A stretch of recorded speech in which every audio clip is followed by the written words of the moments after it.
அனைவருக்கும் வணக்கம். நான் அட்வொகேட் ராமச்சந்திரன். பொதுவாக பார்த்தீங்கன்னா, சொத்து பிரச்சனை நிறைய பிரச்சனைகள் ஏற்படுது. அதில் வந்து நம்ம வீட்டுக்கும், பக்கத்து வீட்டுக்கும் ஒரு பிரச்சனை பவுண்டரியில பிரச்சனை வரும்போது, நம்ம சர்வேயரை கூப்பிட்டு அளக்கணும்.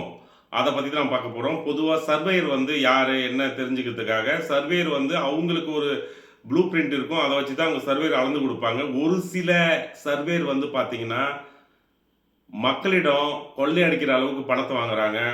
அவங்கள்ட்ட வாங்கி ஏமாத்தி சரியா அளவீடு பண்ணாம, இப்ப யார் அதிகமா பணம் குடுக்குறாங்க 2 பேர்ட்டயுமே பணம் வாங்குறாங்க. அதாவது 10,000 தான் மினிமம் சார்ஜஸே இது உண்ம. அதனால மக்கள் அனைவரும் தெரியப்பட வேண்டும். நீங்க வந்து சர்வேயர் வந்து அளந்துட்டு, இப்ப பக்கத்து வீட்டுக்காரனுக்கு பணம் வாங்கிட்டு, நம்மளுக்கு வந்து அவரு அளவீடு வந்து தவறா இருக்குன்னா, அவர் சொல்றத இறுதி தீர்ப்புன்னு நெனைக்காதீங்க. அதுக்கு மேல மேல்முறையீடு இருக்கு, நீதிமன்றம் இருக்கு.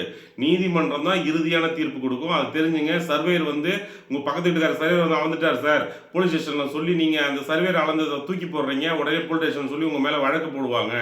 அப்படி மிரட்டுவாங்க. அதுக்கெல்லாம் நீங்க பயப்படக்கூடாது.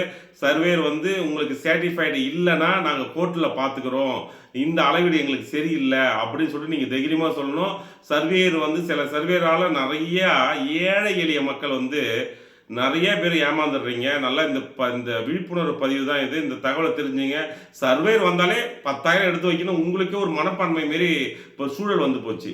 அதாவது சர்வேயர் வந்துட்டாங்க. அவங்களுக்கு ஒரு 10 யாராவது எளிய குடும்பத்தில இருந்தா கூட ஏதோ ஒரு நகைய கேட்டா அடமானம் வச்சு அவங்களுக்கு குடுக்குற அளவுக்கு உங்களுக்கு மனப்பான்மை வந்திருக்கு. அதுபோல குடுக்கக்கூடாது நீங்க. ரூ. 1 குடுக்கக்கூடாது. அப்பதான் வந்து நியாயமா நடக்கும். சர்வேயர் வந்தா, "சார் இந்தாங்க சார் வச்சுங்க." நீங்களே குடுக்குறீங்க. அவங்க கேட்கறதுக்கு முன்னாடி நீங்களே குடுக்குற மாரி ஒரு சில பேர் இருக்காங்க. அதெல்லாம் தவிர்க்கப்பட வேண்டும். அப்பதான் நியாயம் கிடைக்கும். இது போல உங்களுக்கு சூழ்நிலை இருந்தா உயர் அதிகாரிகள் தெரிவிங்க. இந்த பிரச்சனைய வந்து சர்வேயர் தான் வந்து பவுண்டரி போட்டாருன்னா இறுதியான முடிவு கிடையாது. நீதிமன்றத்த அணுகி உங்களுக்கு சேட்டிஸ்ஃபை இல்லன்னா நீதிமன்றத்தில அணுகுங்க. நன்றி, வணக்கம்.